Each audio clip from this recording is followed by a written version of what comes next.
Hello, everyone, to the Mind Work Forum. And we will begin by joining your palms, bow, and reciting the four great vows. I vow to deliver innumerable sentient beings. I vow to cut off endless fixations. I vow to master limitless approaches to Dharma. I vow to attain supreme Buddhahood. Welcome to you all. Today, I'm going to talk about from the book of Attaining the Way, the second chapter, which is a discourse on Chan training by Master Xuan Yun Ji Shan from the 17th century, early 17th century. And I just kind of happened upon this, and it felt right to talk about that today. I was going to teach some very, very deep Dharma, but I felt this would fit well with what I'm doing. I just recently prepared an article to be presented to the Buddha Dharma magazine that the editor asked me to write, and this fit so well with that. And I was so happy to read about this master's presentation of what it takes to be a Dharma master, a Chan master. And it's kind of interesting. We have a saying in Spanish that in order to be to know how to be a mother, or then the child has to become a mother themselves, and to be a grandmother, they have to become a grandmother. And it's kind of a progression that we learn how to practice in a way and elevate our practice. But it's not just that the elevation of our practice. We have to have the spirit, even though we may not be a Chan master, the spirit of a Chan master as to what we're doing, what is our purpose. And it shows how a Chan master acts and what their priorities are. And when I read this, I went, yes, this is very important, because even though maybe we're not a Chan master, but we understand what goes into being one, and we understand what goes into being a good student. And so that's something that's important for us. Let me begin. This is the very first part, and it says, a Chan master occupies the true position of the Buddhas and the patriarchs. So he must continue the family heritage of the Buddhas and the patriarchs. Here, he's referring to the Chan master as a Dharma heir and having the interest in terms of continuing the family heritage. As I mentioned to you, we're all family. We're all the Ratna Gotra, the absolute clan. All of us possess Buddha mind, or Buddha mind possess us, I should say.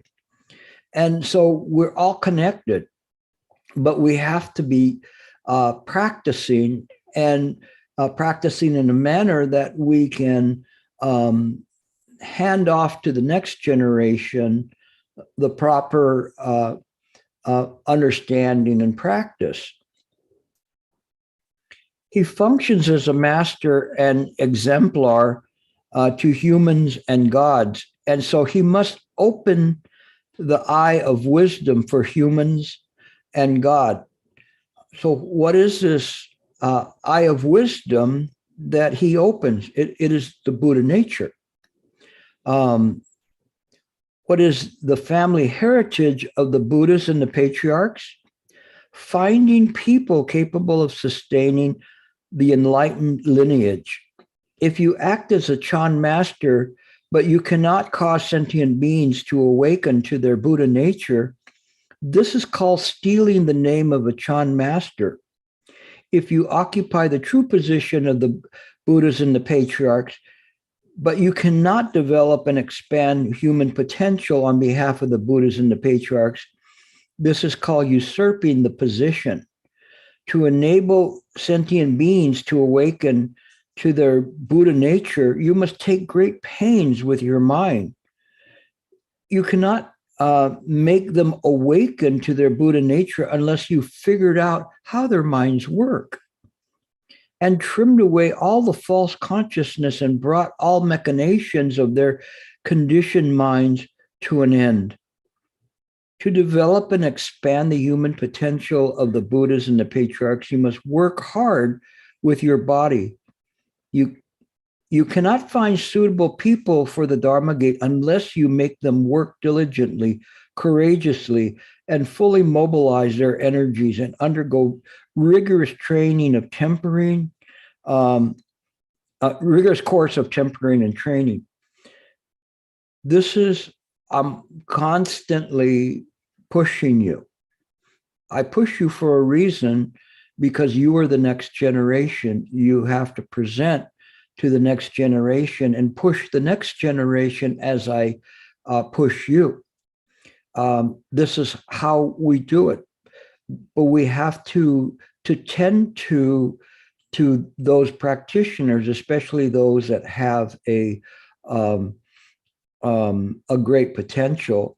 No, we kind of like are pushing them and shoving them and saying, you need to go here, you need to do this, you need to do that, you need to study this or whatever, because we know in our heart they will find something there.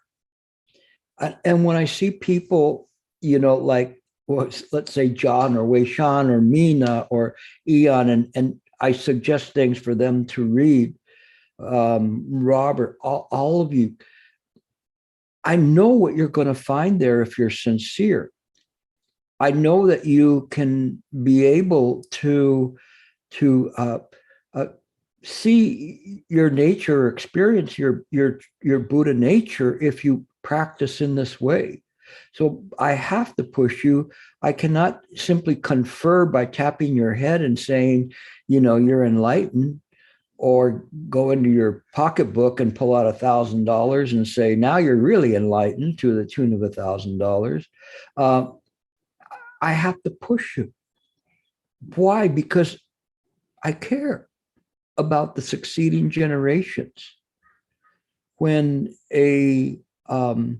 in the nature, when an animal gives birth to a baby, whether it's a duck or a deer, a snake, whatever it is, it's doing that out of its nature and out of its concern for establishing the next generation. This is something that we do. It's natural in this way that we do this, but all the more so that we follow this noble path to practice and bring others to not walk behind us, but beside us, and then ultimately to surpass us. This is the goal of a Chan master, is to try to bring those with proper qualities to the forefront and to provide leadership to those who maybe cannot surpass them, but have the ability to practice well and create faith in them and faith in their own practice, that in one generation, 2 generations, perhaps they too will be able to see their true nature.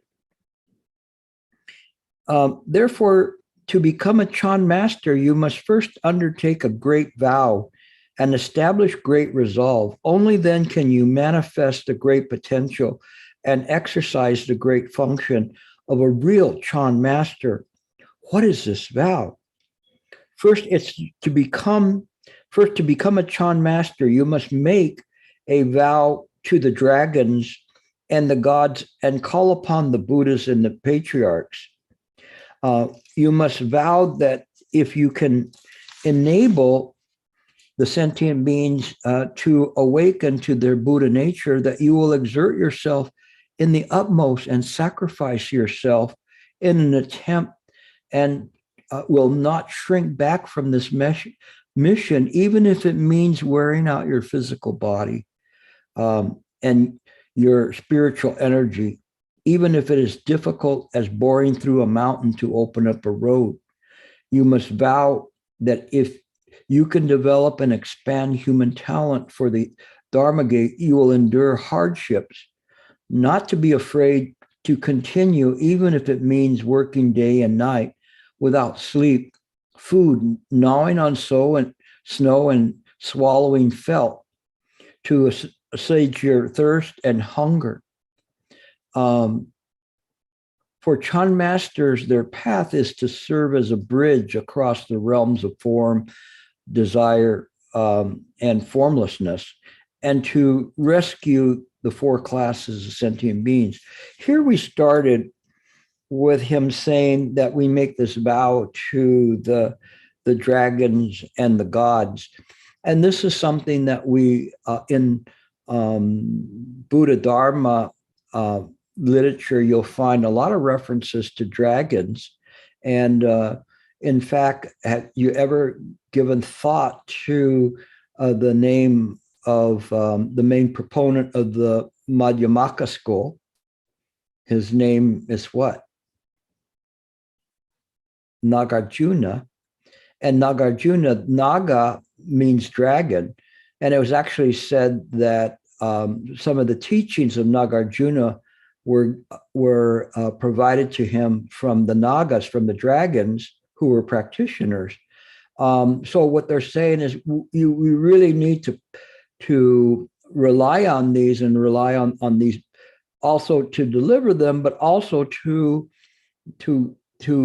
borrow their power to help us to practice in the proper way and bring others to the practice in a way.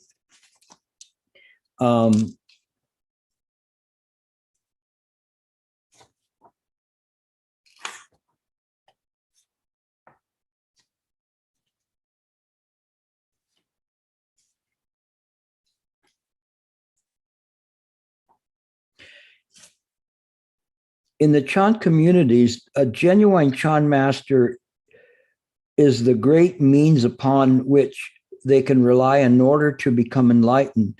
Tempering and training is in truth the great key that all patriarchs have used to obtain people capable of perpetrating the Buddha Dharma. If a Chan master does not make a diligent effort to temper and train his practitioners, then he will certainly not be able to open the eye of wisdom for sentient beings and allow them to enter the way. If the Chan master does not take the Bodhisattva vows, then he will certainly not be willing to endure these hardships. It is those well-known advisors that bring you to the practice, bring you to the understanding of the effort that it takes, the patience that one has. So we have the energy and the patience to be able to do that and practice in a way in which sets forth the elements to bring about a liberation of the mind. This is something that if you notice, I'm constantly reinforcing in you those elements that are necessary for you to penetrate the sutras, penetrate the treatises, penetrate the practice, and penetrate meditation, so that you are not just simply idly sitting on a cushion waiting for something to happen. In everything we do via body, speech, and mind, there is a great effort that is taken, a great attention, a great concentration that's there. This concentration is continuous. Whether you're sitting on a cushion or you're walking around in your daily life, this is the present moment of the Buddha. You have to maintain your awareness and concentration on what is arising in mind. All the time we see the Buddha Dharma reflected in the present moment. When we practice in this way, then we are not letting the Chan master down. We're practicing in the right way. We are picking up what the master says, having faith in it, and having faith that we can continue that and keep that going via our concentration, and being able to stay in a state of contemplative mind. Contemplative mind is not a cogitating mind. It's a mind that is simply within the awareness of mind. It is beyond the idea of sentient consciousness. Sentient consciousness is something that we get stopped at. And it confuses us because we want this sentient consciousness to do this work. And we want the sentient consciousness to do this work so that we can become enlightened. Or if not enlightened, at least have a peak somewhere, something that we can, tell our family, well, what have you been doing all this time? Did you get anything? Do you have like a brown belt or a green belt or a black belt? No, we don't have any of that. So why are you doing this? I don't know, because you don't have faith. But if you have faith and you understand how to do this, it will work. It will work well. But we have to practice. We have to listen to what the master says. Cause and conditions never fail. If you practice well, it will show. It is the reason why when people come to my retreats, they do well. By and large, they do well because they listen. They have faith in what I'm saying. They have faith in the method, faith in the Buddha, the Dharma, the Sangha, and they have faith in themselves. And when they have that faith, then there's no longer the idea of the self. There's no longer the idea of this consciousness. It is just the Buddha in the present moment. How could they not miss? It's going to work for them. We just have to know what's there, the elements of the practice, and this true and proper understanding. The next part, called distinguishing practitioners' capacity and giving watos accordingly. If you want to train Chan practitioners, you must teach them the genuine investigation of Chan. If you want to apply the hammer and the tongs, you must distinguish which practitioners are potential vessels of the Dharma. I think they had a much sterner school at that time. It's either the hammer or the tongs. Which one do you want, right? Master Ling Chi said, here I distinguish three categories, low, middle, and high, of inherent capacity for the Dharma among my practitioners. Depending on the capacity of the practitioner, sometimes I take away the person, sometimes I take away the phenomena, and sometimes I take away both. And sometimes I take away neither. This is the main essence of distinguishing and testing the potential vessels of the Dharma. So sometimes we talk about it as sticking a fork into somebody. So when we stick a fork in them, we stick it in to see, are they done or not? We will know if what their response is to particular things that we present to them, and how they're applying themselves in the present moment.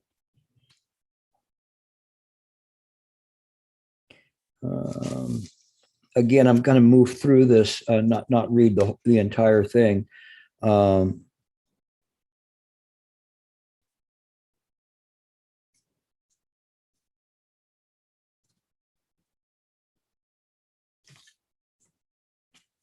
So in doing this, we get to the part of people with a high potential, and it says sometimes practitioners with a very high potential to be vessels of the Dharma come, and the master receives them with lion's teeth and claws, and with the awesome ferocity of an elephant king.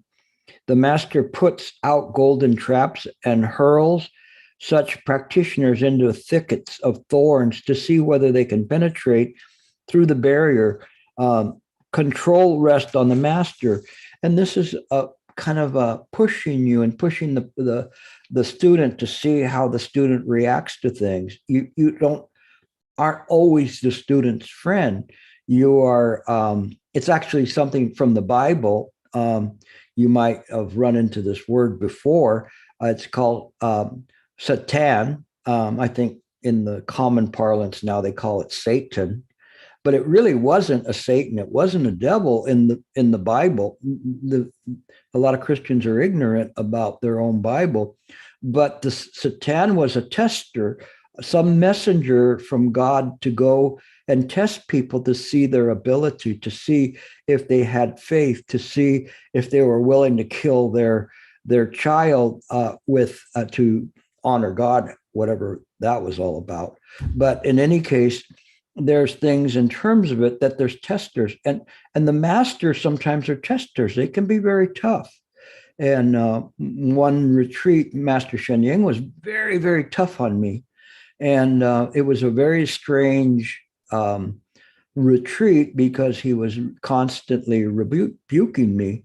And then one time he called me into to the back and was saying, "Oh, you don't get upset too much." And I said, "What for? What good would that do?" And at that time, right before I was tapped on the shoulder to go talk to him, I was thinking, I don't care what he says or what he thinks about me or whatever's happening. Just this. And right in that same moment, somebody tapped me on the shoulder and said, "Shifu wants to talk to you." And so he was asking me, how come I didn't get upset with him? He was like being tough on me. And I said, it has nothing to do with me. So that was him sticking the fork in me to see, how I was doing. But it's necessary that we do that, and some of you might get hurt about the things, or if I call you a parrot, like I call Robert all the time, but it's just something that we do to test you to see, okay, what are you doing?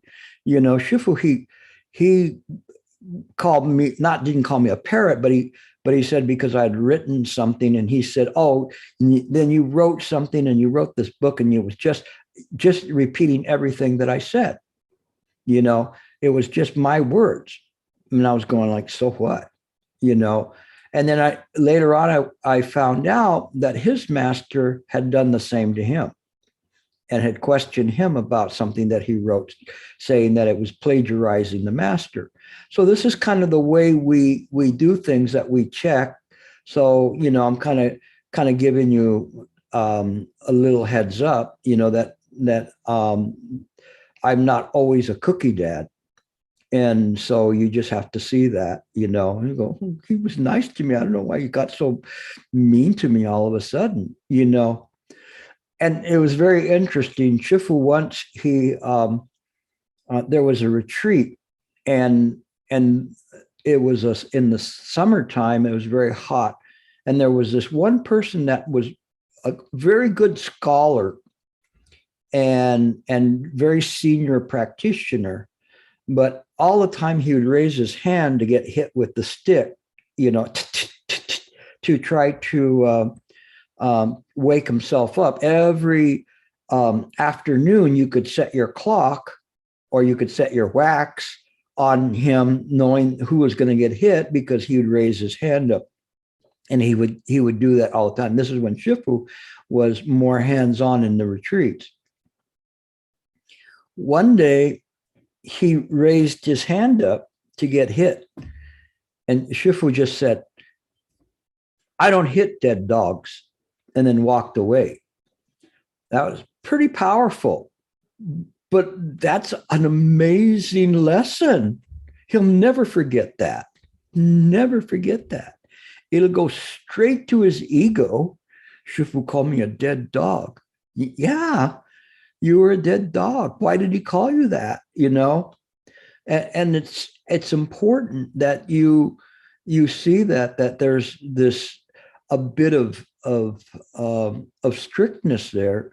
We don't do that, like physical corporal punishment or anything. There's some people we're used to doing that, but that time for that type is past, simply because it's too easy to sue somebody these days. So, but in any case, um, uh, the masters, they can laugh and they can cry, they can be stern whenever they need to be, and they to really um, uh, to teach you, to present the proper dharma to you, how to act, and also, to testing to see how much ego is still there. Sometimes we walk around and we think, is Gilbert gone? Oh yeah, he left a long time ago. You didn't see him go? He went. He's gone. Oh, okay, good. So then you walk around. I don't have a self. I don't have a self. Of course you have a self. Who the heck are you talking to? No, it isn't in this way. But the masters, they can see that. They can see if you what's happening with you and whether you have that or not.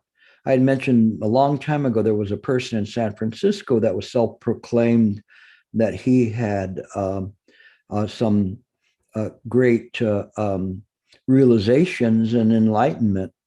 And when I went up to San Francisco, they introduced me to him, and he was shying away. He was so afraid of doing anything in front of me that would betray that he's enlightened. And it was very pitiable, but it was a good lesson for him, because then he should see that if you have fear like that, you're not as far along as you thought you were. But this is how we do it, how the masters test. They don't test to bring you down or belittle you. They test to try to exorcise you from these the three poisons, and to greed, hatred, and ignorance, and for the self. And so it all depends on whether you need the hammer or the tongs. Some of you don't need the hammer and the tongs. You just need somebody to point and say, read this, or ask a question or something. Not everybody is in that way, but in the right moment, it may work. Okay, we continue on.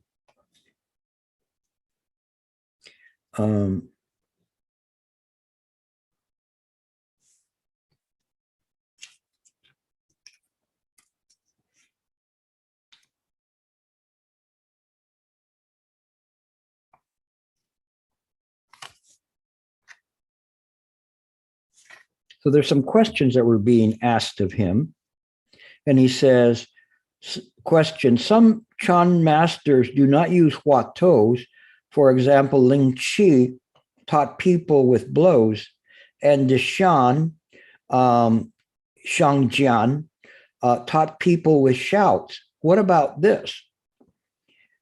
Answer, such extraordinary tactics are indeed used, but they depend on the practitioner's very high capacity and cannot be used in all cases. If that was the case, all you have to do is all line up and I could hit you, with a stick and you'd become enlightened. No, but it doesn't work that way. It's neither with words and phrases, but nevertheless, we do need that in terms of that, and we do need discipline. Question, what about the masters who invariably use one huato, no matter whether the practitioner's potential was sharp or dull, no matter how many practitioners were in the congregation? So the answer is, there were indeed cases where all practitioners were treated the same, but this is when the practitioner's capacities were all lumped together indiscriminately. Then, even though they studied the huato, most of them did not benefit. There's kind of been a push to use what is Wu as the huato. I do not agree with that. I think that there's various huatos, and sometimes people come to them naturally. Sometimes all of a sudden, somebody will have a huato pop up in their mind. and it just came out of nowhere. And those are the best ones, because all of a sudden, like, where in the heck did who is dragging this corpse around come from? That's a very odd one, but it comes up and you go like, what the heck? Or who is reciting the Buddha's name? And if you get these and you get some traction from it in the practice, use it. Use whatever Huatou is there. The only thing is, don't keep changing the Huatou. The Huatou is ultimately meaningless, but using one particular Huatou may have some importance in terms of using that particular phrase. So I don't really subscribe that everybody has to use what is Wu. Although the reason that one would say that using one Huatou would be that it's a meaningless phrase and it's very short. But I think there's some Huatous that have certain significance to them, not necessarily the words themselves, but the pattern, perhaps from past life or whatever, whatever the meaning is. It's something that is something that's worth exploring. Okay, we continue on.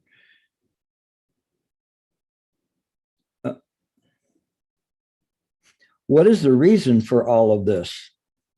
The classic Chan masters who did not use Huatous were truly very direct and alive and totally unencumbered. This was possible for the ancients, but not for us today. Why? Because the capacity of people in the olden times was very high.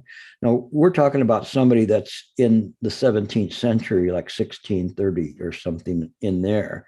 And they're talking about that now people, the capacity is a lot lower. Can you imagine what he'd say now? And their meditative concentration and wisdom were powerful. Of course, they didn't have the internet. They didn't even have books for the most part. They didn't have anything. At nighttime, they went to sleep. So their concentration was more fixed on, is the crops going to come in? Am I going to have enough food? Where am I going to find something to make shoes out of? No. Things that we don't really think about anymore. We're more interested in the brand of the shoe that we have.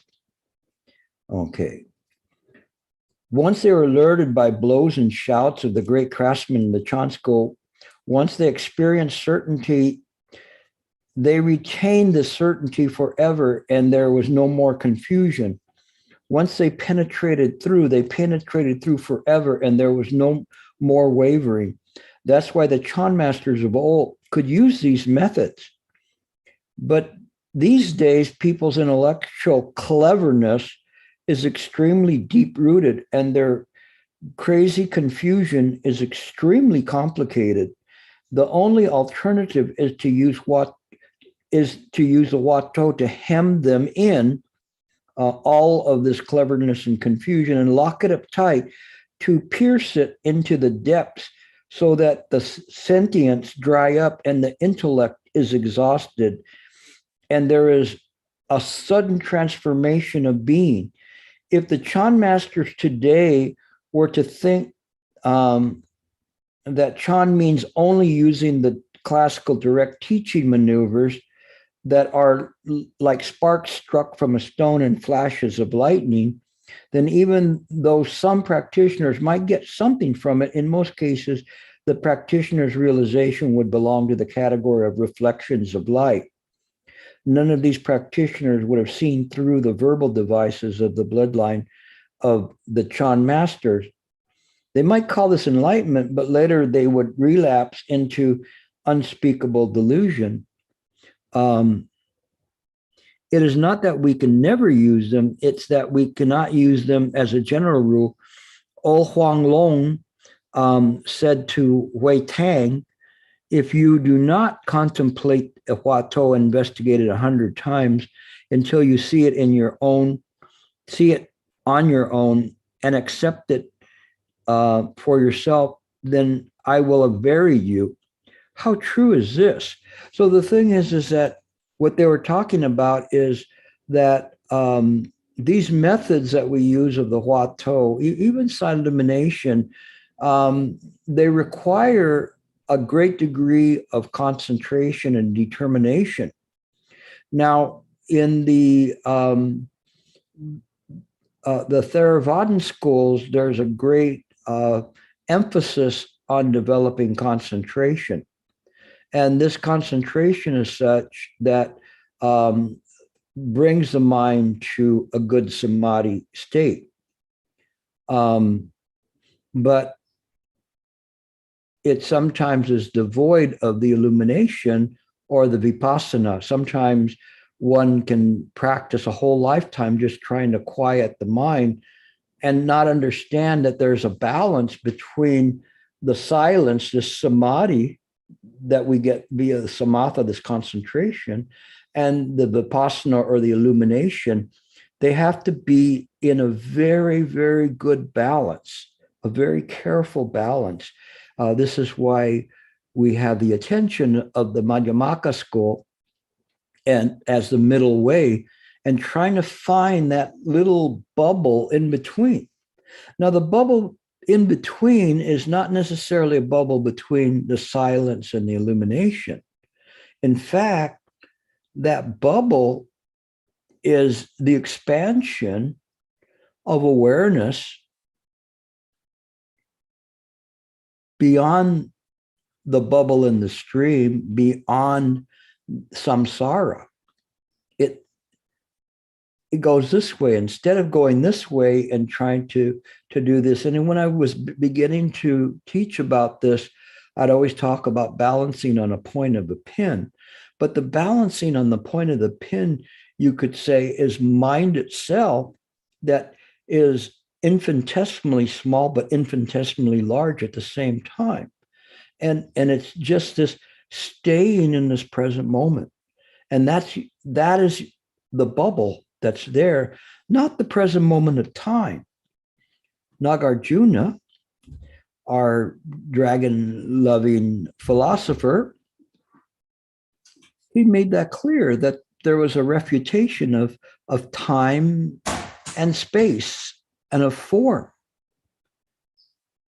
And in doing that, it is exactly Chan, which takes away a table, chairs, the carpet, and the floor. Takes it all away. Nothing to be supported.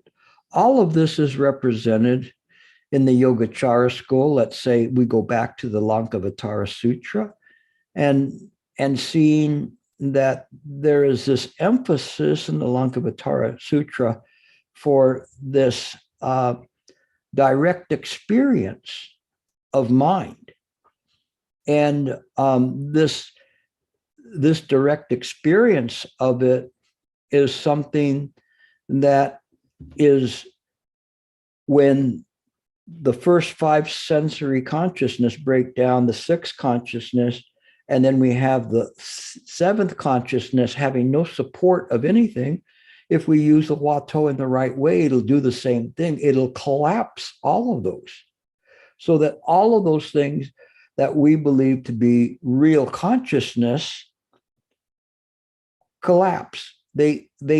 Nothing can be supported upon them, and they're seen through by the mind. All of a sudden, the mind, the veil that's obstructing the mind, sees mind clearly. And in that moment, when it can see the thing so clearly, it looks at this and understands that this consciousness is empty, that all of that belongs to mind. So the Lankavatara was very well thought of by the Yogacara school, who talked about this as mind only, or this consciousness only, but consciousness not in the sense that we have the consciousness where something's perceiving something else, but just all of it belonging to mind. And when we begin to present that to people, then people get an understanding, and it isn't bad.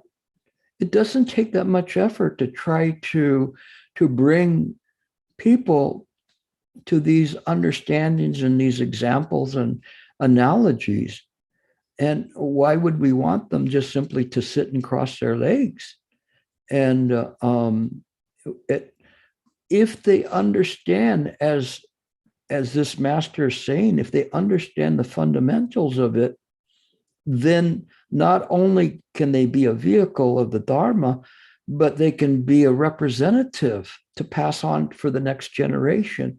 And that's what my hope is for all of you, that each of you in your own way will do that. Bring people to the Dharma, bring people there in a way that they're able to reduce their suffering, and then see through the whole idea of the illusion of this world. It's very difficult for us because it's hard enough for us to try to get rid of the world. And then we look around and go, oh, nothing's around. I guess that's it. But we still have the idea of the self. And that is an insidious obstruction that we have because we can't see it. And as so long as we continue to see the world from this consciousness, even though we purify the consciousness, everything's all pure and clean, and we remember to wash our hands after every time we go to the bathroom, to cover our mouths when we cough, or whatever we do, be aware of people crossing in the crosswalk. We still have self. But the true and proper understanding is that our Buddha nature is not in this way. It's not exclusive of that, but it's something that is clear. It's clear in how it functions, and it can function devoid of the manos consciousness, of the seventh consciousness and the monovijnana consciousness. All of those consciousness, they all are broken down. We still use consciousness, but not in the same way as a sentient being does, where a sentient being creates the idea of a duality. It is possible for us to be able to view the world without a sense of duality, but it requires us to put down the self. Okay, I'm just kind of demonstrating what he's talking about now by passing on this Dharma to you.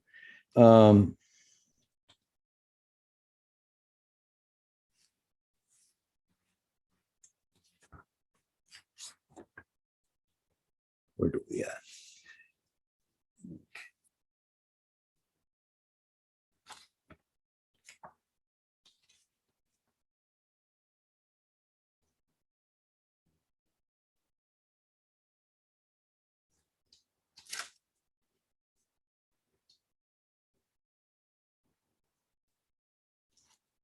I'm just trying to give you a little bit of a taste of what he's saying.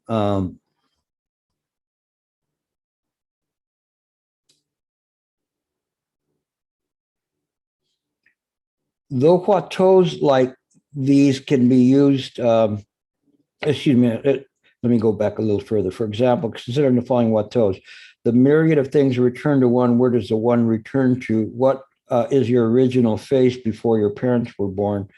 Where will you go after you've died and your body has been created? And then it says, though huatos like these can be used by both wise and ignorant, they are particularly convenient for practitioners of an elementary level. Non-Chan's not mine, not Buddha, not anything. Da Hui's bamboo comb, whether you speak or not, I'll give you 30 blows. This way or otherwise, neither is right.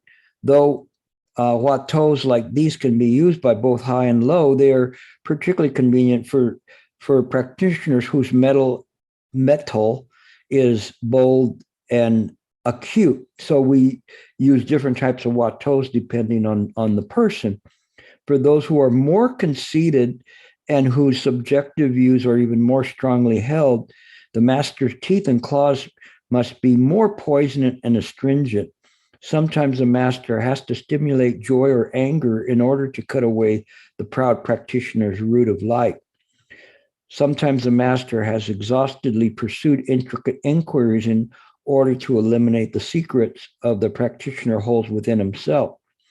Ling Chi's complete revelation, or revealing only half of a body and revealing the lion's vehicle or riding elephants, are devices he set for practitioners.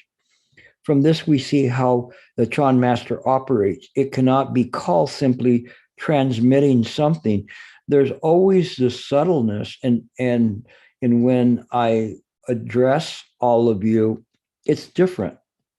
I may be talking about mind or no mind, but my response to you with respect to something may be completely different than my response to somebody else, depending on their ability.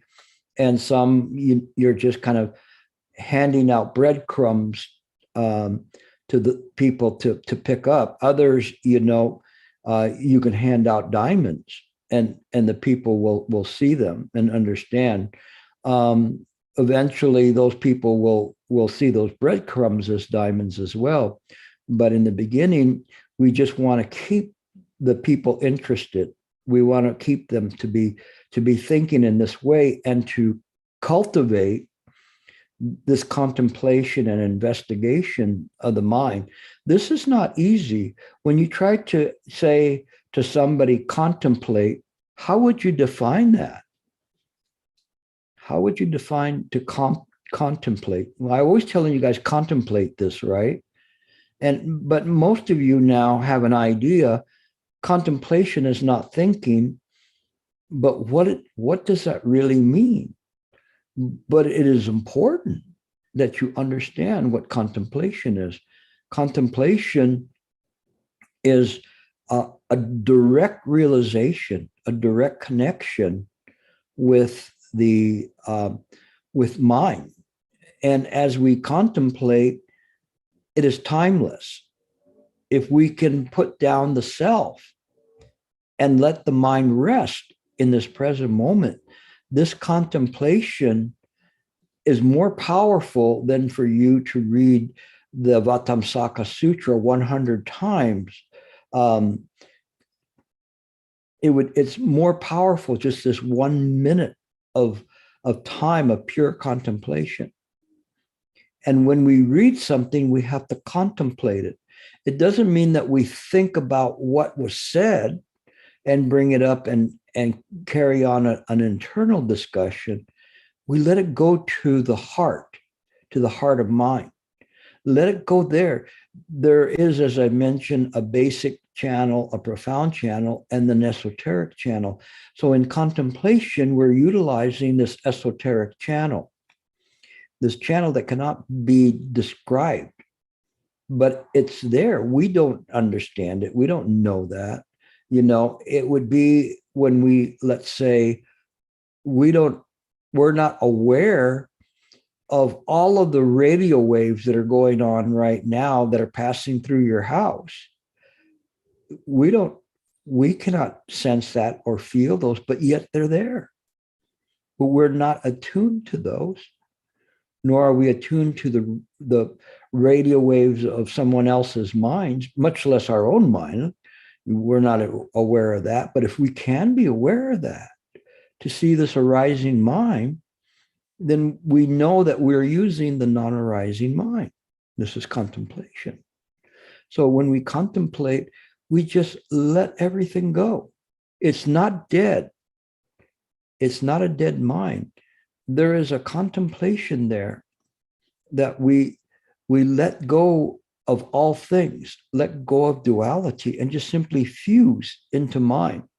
It is not us acquiring mind or acquiring a skill. It is the absorption of the self in the present moment.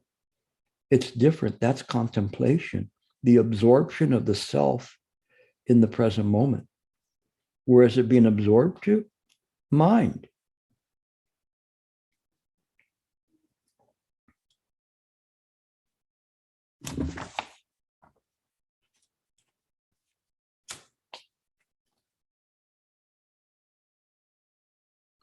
Once the master has shown the practitioner a huatou, he must direct the practitioner as to how to investigate it. There are two methods of investigating the huatou. One is the mild and one is intense. Sometimes I refer to it as a soft huatou or a hard huatou. For those who investigate by the mild method, it is difficult to generate insight because you're not creating a doubt sensation. They may have theoretical understanding, but they go forth among people they are sure to be weak. For those who investigate in the intense method, it is easy to generate insight.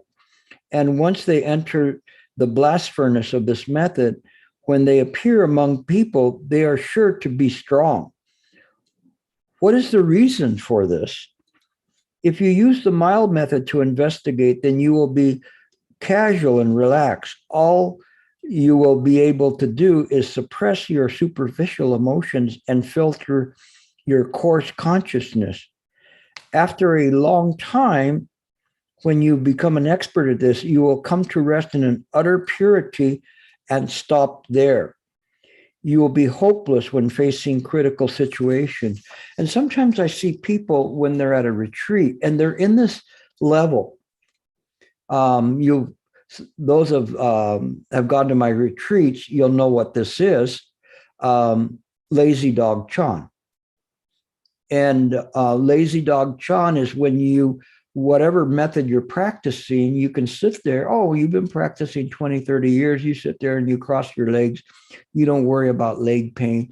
You're just there and you filtered out all the gross sensations, all the gross obstructions and vexations, and it's very comfortable. You might as well be, lying on your sofa at home.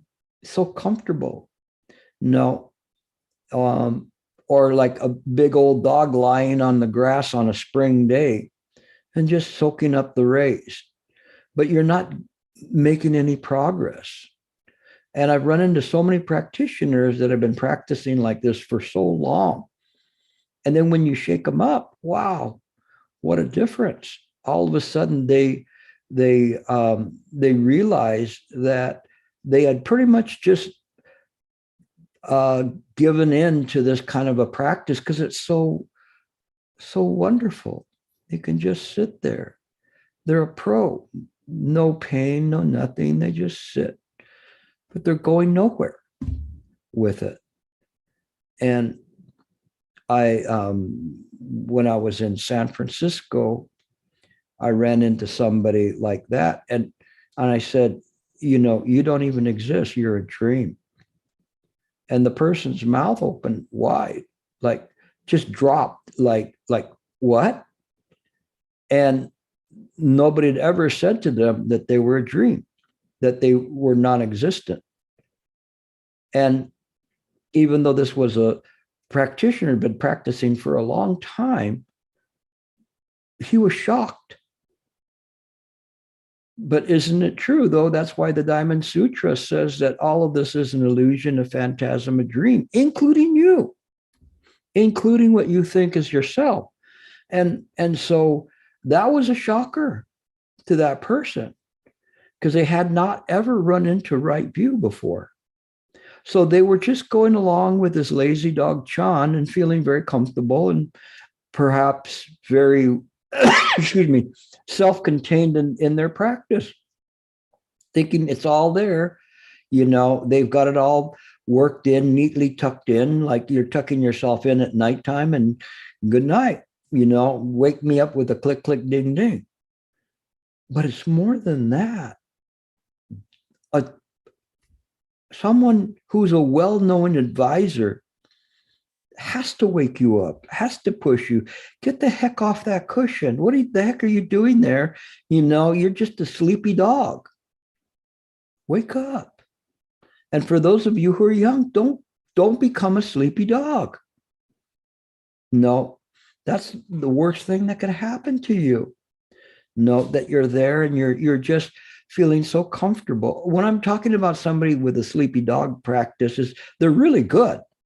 They can sit for the whole time. They can be a sitting fool, just sitting there, but nothing's happening.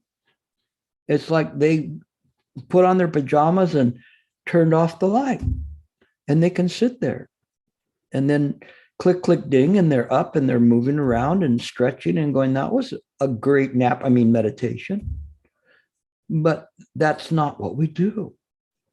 We've got to push, push, push, not in a stressful way, but in a way that we understand that each of our breaths counts, that we have to really try hard to make this breath count, make this one count, not just simply just while away, the time.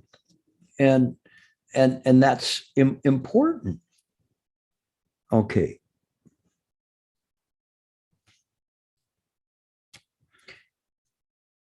After a long time, when you become an expert at this, you will come to rest in an utter purity and stop there. You will be hopeless when facing critical situations. That's why I say when using the mile method, developing insight is difficult. Those who investigate the Wat To to the point where the kernel can pop within those cold ashes may be totally without flaws, but they are still like dead men on the ground level.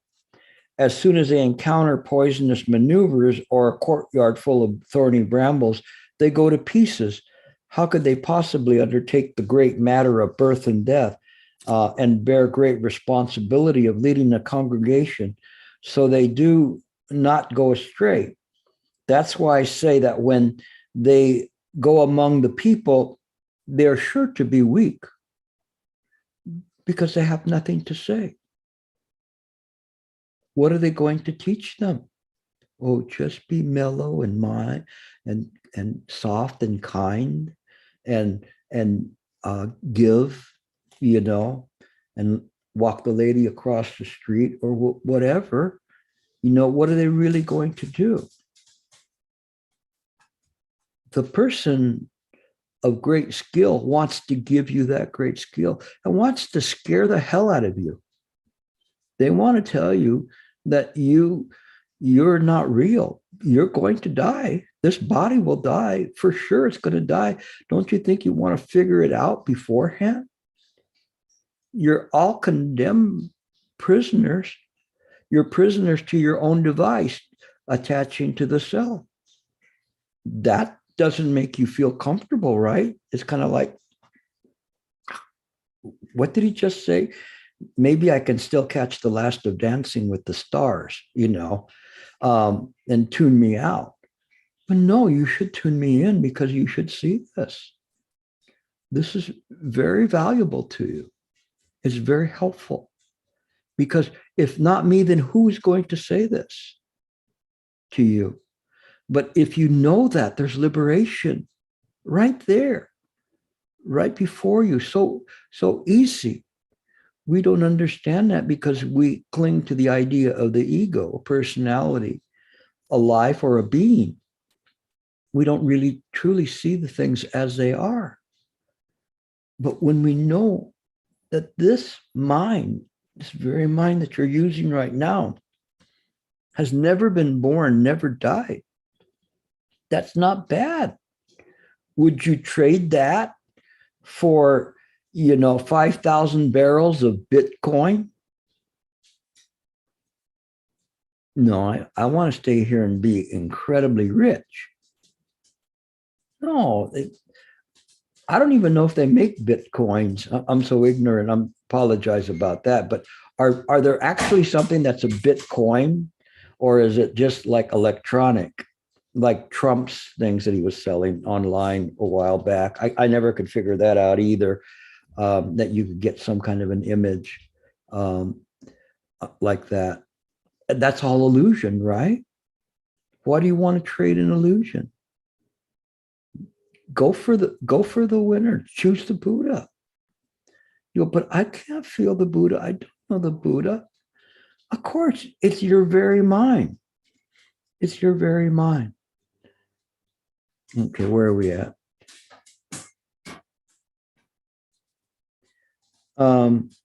Okay, I'm going to stop there for right now.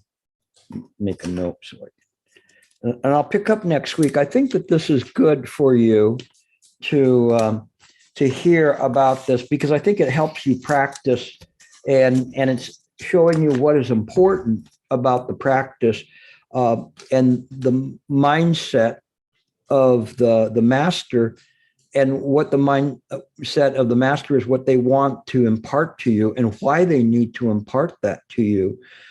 This again came from the idea of I was writing an article on a Dharma heir and finding out what is a Dharma heir. And the Dharma heir is someone that the master from before has found confidence in, that this person will lead the next generation via their bodhicitta and their right view, and that they have a stable morality. Gilbert, sorry, your video's off. Huh? Yeah. Could How you did check? How did that happen? I don't know. Okay, thank you. It's fine again. Thank you. Okay, no problem. I think when I picked up the book, no problem. But in any case, I think that those things, when we see that in the right way, it will help us to understand how to practice. It will help us to understand the importance of practice, not for ourselves, but this great bodhicitta that we utilize. And this bodhicitta is something that in the future you will rely more and more on this bodhicitta. You will find that this bodhicitta is this wisdom without wisdom, beyond wisdom, even beyond Anyatara Samyak Sambodhi wisdom. It just leads you to compassion, and your heart will grow. I shouldn't even say grow. It will just find more ways of manifesting. Let me put it that way. And everywhere you're at, your heart will be displayed and demonstrated. So please, that's where we'll pick up next week. Thank you all for listening. I'll take questions. Mito.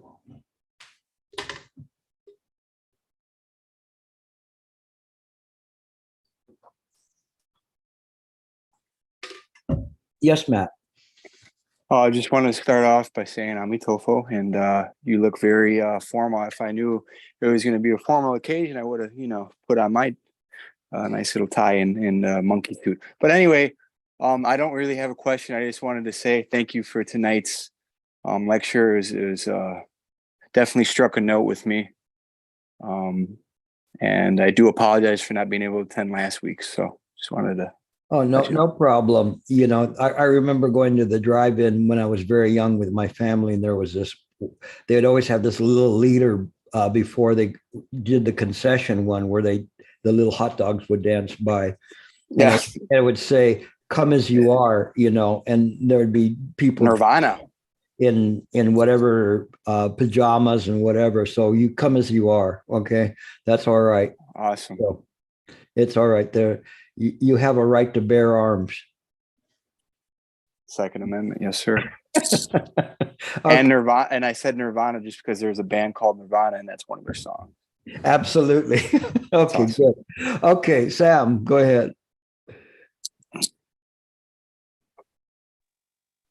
Hey, Gilbert. I wanted to do the same as Matt. I wanted to thank you for today's lecture. I really like when it always impacts when you speak from, your like truly your own words, and you're just telling us about, how hard we need to work, but not too hard and not to overdo it, and just the true guidance. And I wanted to just express how excited we all are to attend this retreat in October. Matt and I will be going together. So I just wanted to let you know, but I did have a question when you were talking about lazy dog Chan and how we're not supposed to just sit on the mat or the cushion and feel all comfortable. We actually have to make progress. We have to do things. And it makes me think about how you tell us the practices for others. And I had a realization, well, I didn't, but there was a realization the other day during meditation. I was very fidgety. I was very struggling. And I realized it's because I was expecting something out of it subconsciously, and I was not approaching it as though I was sitting and calming the mind for others. And once I'm able to tune to that, it was able to actually you know, it's almost like hearing you in the back of my head, like, why are you doing this for yourself? You should be doing this for others. And in reference to Lazy Dog Chan, I wanted to ask you, does the phrase infinite action detached from appearances more accurately depict what we should be doing opposed to Lazy Dog Chan or doing things based on appearances? It's very interesting. Today, I actually was reading from the Madhyamaka school and Yogacara school and talking about this. And also, I think it was a Uttara Tantra. I was reading a lot today, early in the morning. But in any case, this detaching from experiences might be a little bit too loose, too less caring. We detach from the experiences in a way in which we detach from the emotion of the experiences. We attach from the aversions, discriminations, attachment to them. But we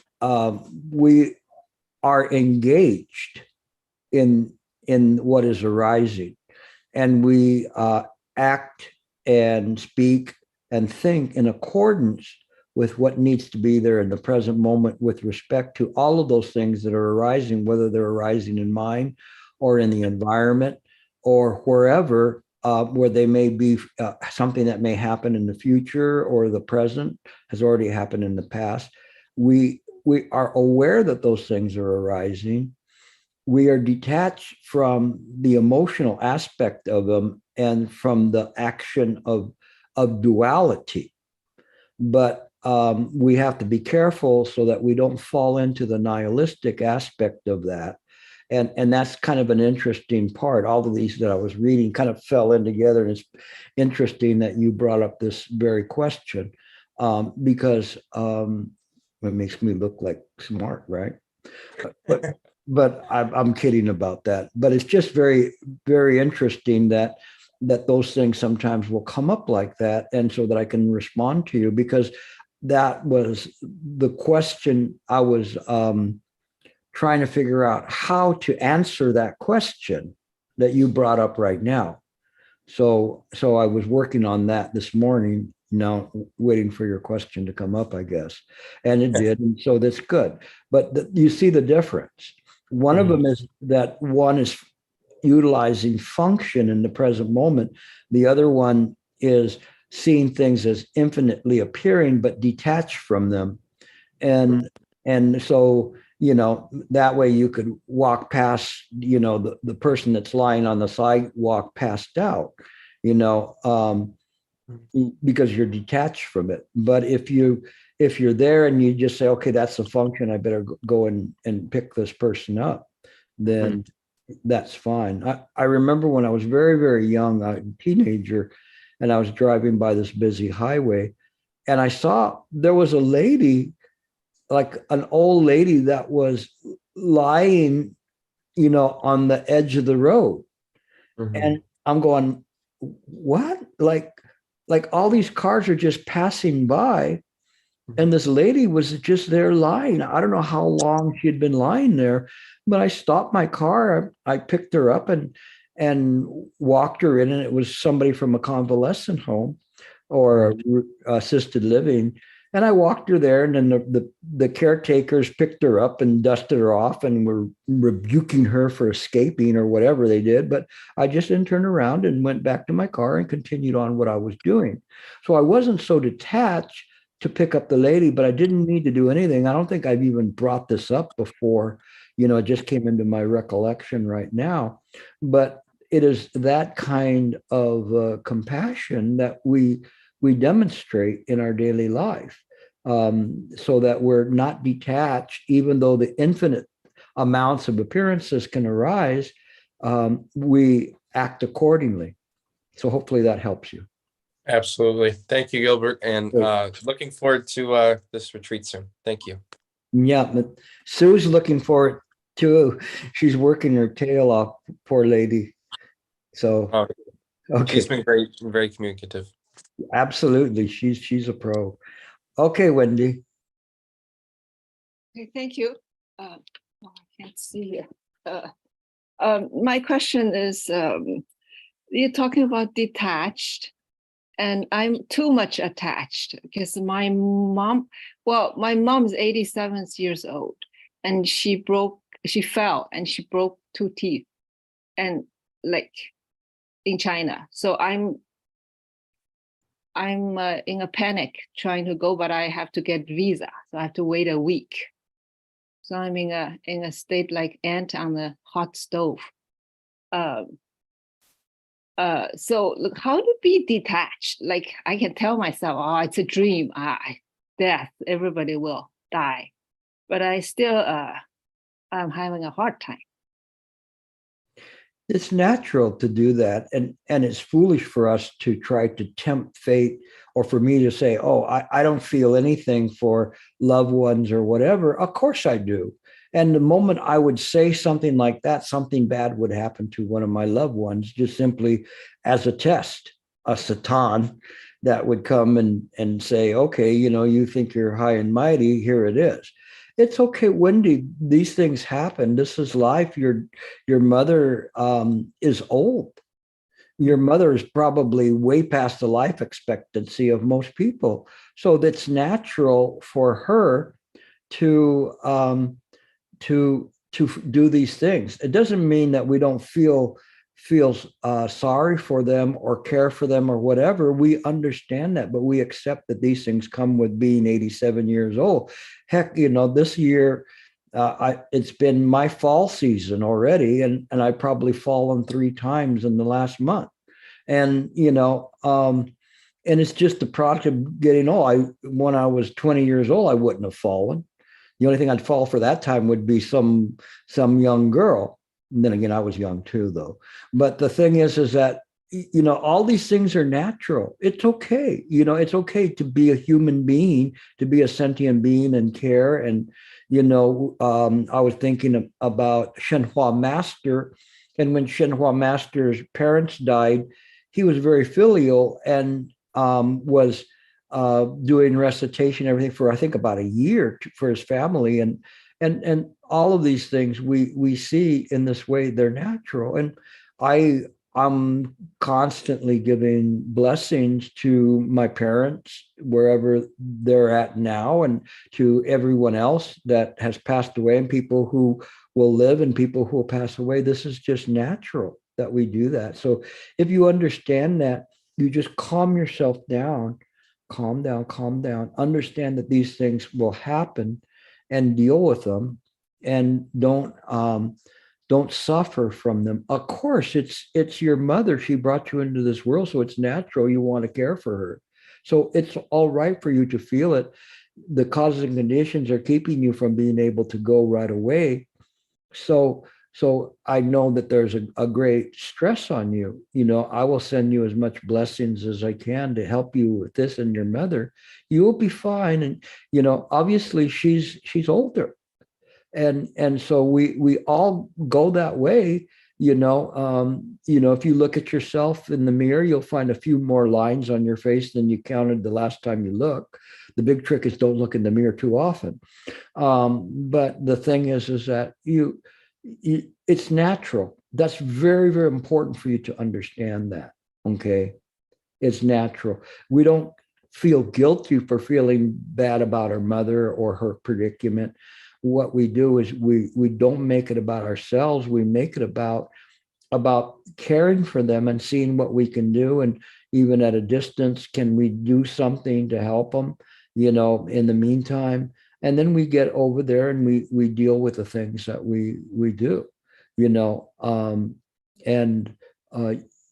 so to have an 87-year-old mother is, you're going to run into this more and more, and there's people that are here that even I know that have lost family this year, and we're in that boat too. And I'm sure they understand where you're going from and doing and what you have to do, especially when they're so far away.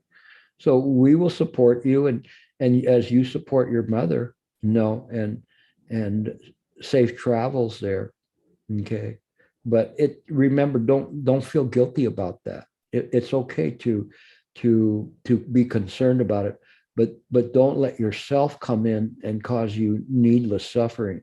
It is something that's there, and you know it's you have to deal with it. But it would be unnatural for you not to feel something about your mother.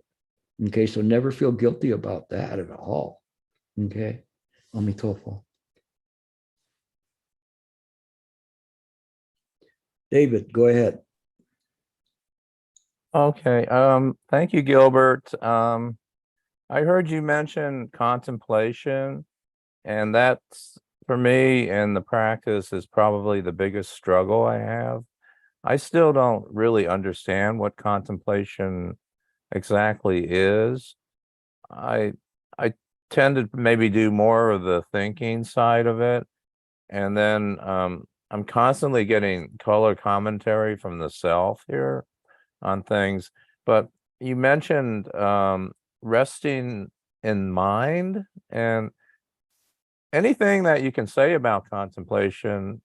I know you could probably talk about it for 10 years or so, but anything to kind of help me maybe get away more from the study side and the constant note taking and trying to find out that way, and maybe just begin to develop a real practice of just mainly contemplation. Yeah, there's nothing wrong with note taking. It's a reminder of us as to what we believe to be something that is important, that when we heard it had an impact on us. So don't stop taking notes. Just don't try to find the answer in the notes. Just use those as your platform to practice. Contemplation, probably the most important thing that you should understand about that is that it is not a state of mind. It is mind itself. So when they say rest in Rigpa, rest in the clarity of the mind, you're just returning the mind to its natural place. No, and it's as if you're parking your car on the street and thinking that that's the place where you should be parking your car when you have a full covered garage. And all you have to do is wait 3 months and realize the folly of you parking your car and in the street, got 5 feet of snow on it. For California people, that doesn't apply, but to where he's at, it is. But in any case, you put your car in this refuge of your garage. And here we place the mind in its own refuge, which is mind itself. So the mind parks itself in mind. When it does that, then irregardless of what's hitting the roof, whether it's rain, sleet, snow, it doesn't matter. Wind, it doesn't matter. All those things just pass by, but they don't taint the mind that's resting.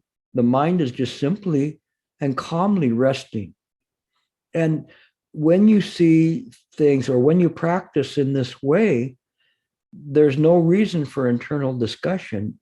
You realize that this is not a state of mind. This is very important that you understand. Mind is mind. It's not a state. A state of mind is I'm angry, Mm-hmm. I'm hungry, I'm envious, I'm confused. Those are all states of mind. But mind is just mind. Mind is where all of those states appear on. When we rest the mind by not entertaining these states of mind, the states of mind may arise in mind as some kind of a moving buffet line, but you don't choose it. You don't choose whatever's coming by. You just simply just go, no, let the mind rest. And then that will work. So try that. Okay. Thank you. All right. Shloka. Thank you, Gilbert.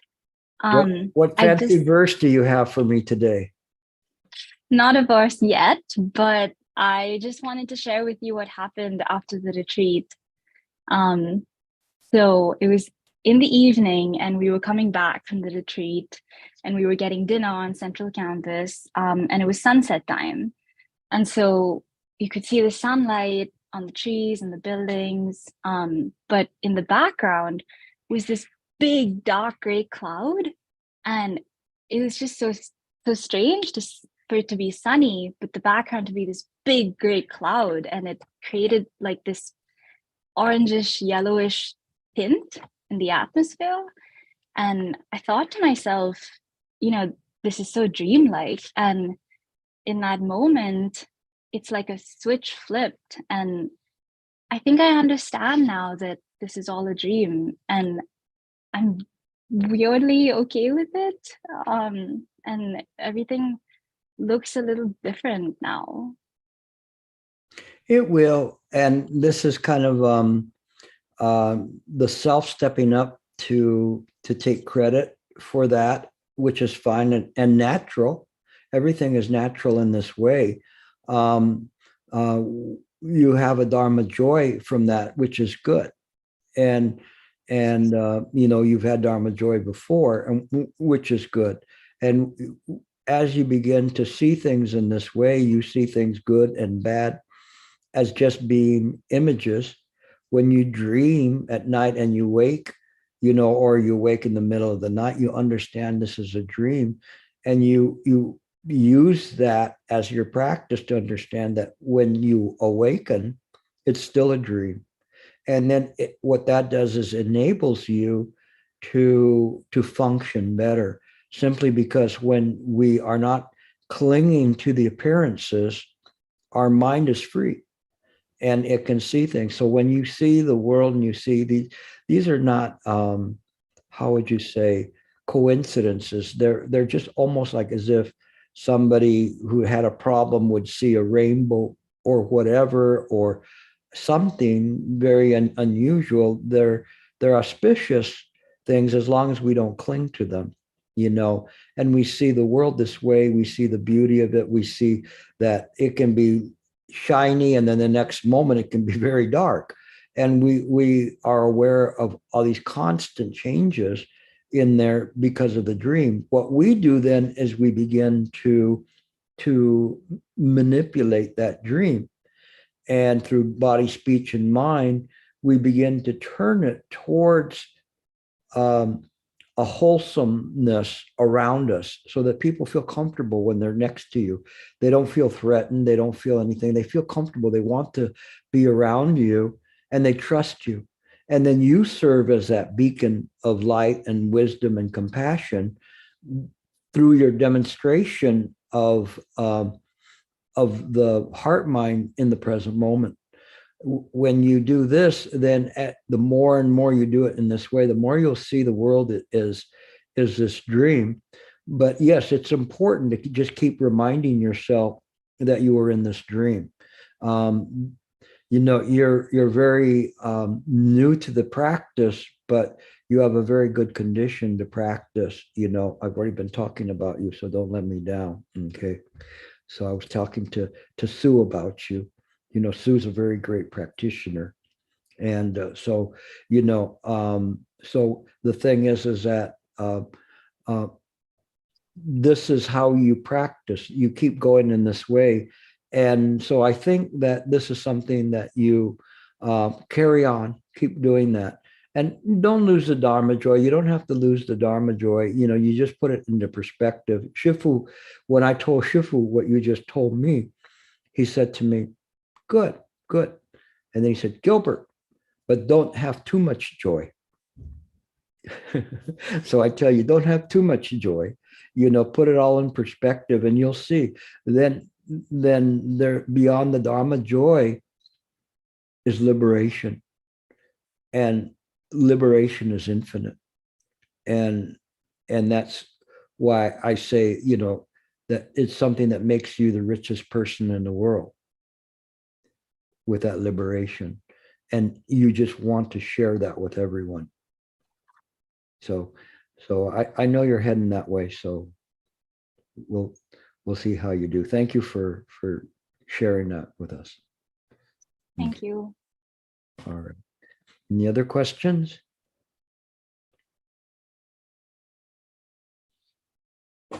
No questions? Okay, I think we'll finish for the night. And thank you all for coming in. Thank you all for the questions. No, we'll continue on with this next week. I'll still be around, so we'll do it then. Okay, take care, everyone. Blessings to you all.